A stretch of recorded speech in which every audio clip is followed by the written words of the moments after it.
बकरीद से ठीक पहले कलकत्ता हाईकोर्ट ने पश्चिम बंगाल सरकार की उस अधिसूचना में हस्तक्षेप करने से इनकार कर दिया है जिसमें बैलों, गाय, बछड़ों और भैंसों के वध को लेकर सख्त नियम तय किए गए थे।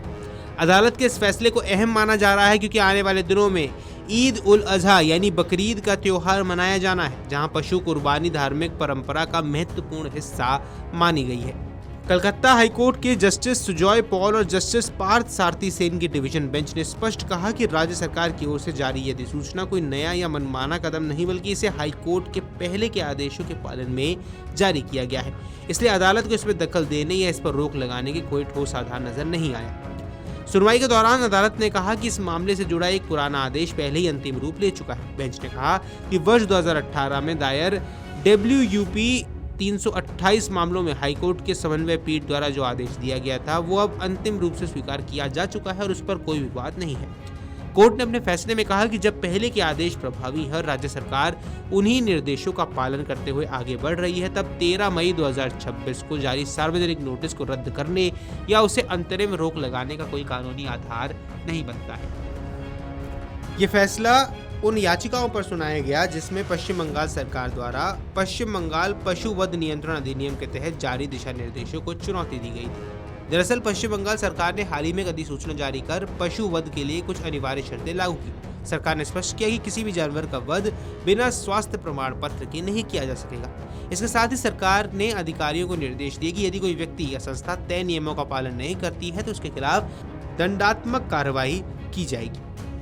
राज्य सरकार ने अपने नोटिस में ये साफ किया था कि खुले सार्वजनिक स्थानों पर पशु वध पूरी तरह प्रतिबंधित रहेगा, यानी पशुओं की कुर्बानी या वध केवल उन्हीं स्थानों पर किया जा सकेगा जो कानून के तहत मान्य और अधिकृत हो।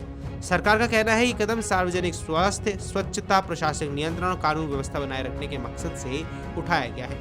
हालांकि अदालत ने अधिसूचना पर रोक लगाने से इनकार कर दिया, लेकिन सुनवाई के दौरान कुछ महत्वपूर्ण टिप्पणियां भी हुई हैं। कोर्ट ने कहा कि राज्य सरकार के लिए यह सुनिश्चित करना जरूरी होगा कि कानून के तहत पशु वध के लिए आवश्यक प्रमाण पत्र जारी करने के उचित व्यवस्था और तंत्र मौजूद हो।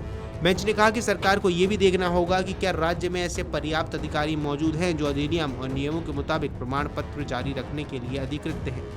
अदालत ने आगे कहा कि सरकार को यह भी जांचना चाहिए कि पूरे राज्य में जरूरी बुनियादी ढांचा उपलब्ध है या नहीं जहां वैध तरीके से पशु वध किया जा सके।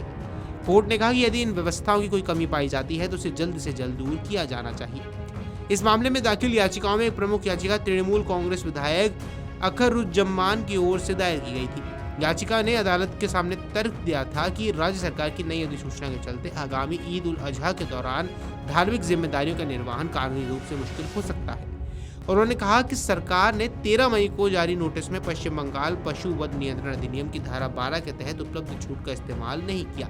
याचिका के मुताबिक अधिनियम की धारा 12 राज्य सरकार को यह अधिकार देती है कि वह सामान्य या विशेष आदेश जारी कर धार्मिक उद्देश्यों के लिए किसी भी जानवर के वध को कुछ शर्तों के साथ छूट दे सकती है। याचिकाकर्ताओं ने कहा कि सरकार चाहती तो धार्मिक अवसरों को ध्यान में रखते हुए विशेष छूट दे सकती थी, लेकिन ऐसा नहीं किया गया। याचिका में यह भी कहा गया कि मुस्लिम समुदाय के एक बड़े वर्ग के लिए ईद उल अजहा पर धार्मिक कर्तव्य निभाने के लिए बड़े जानवरों की कुर्बानी एक व्यावहारिक और आर्थिक विकल्प होती है। अदालत ने सुप्रीम कोर्ट के पुराने फैसले का हवाला दिया और कहा कि गाय की कुर्बानी इस्लाम धर्म का कोई अनिवार्य हिस्सा नहीं है। कोर्ट ने सरकार को सुझाव दिया कि वह खुले और सार्वजनिक स्थानों पर पशु वध रोकने के नियम भी इसमें जोड़े, चूंकि बकरीद 27 या 28 मई को है, इसलिए कोर्ट ने सरकार को छूट देने या ना देने के मामले पर 24 घंटे में फैसला लेने को कहा है। वीडियो डेस्क अमरुजाला.com। अगर आप ये वीडियो YouTube पर देख रहे हैं तो हमारे चैनल को सब्सक्राइब कर बेल आइकन दबाएं और Facebook पर देख रहे हैं तो हमारे पेज को लाइक करें।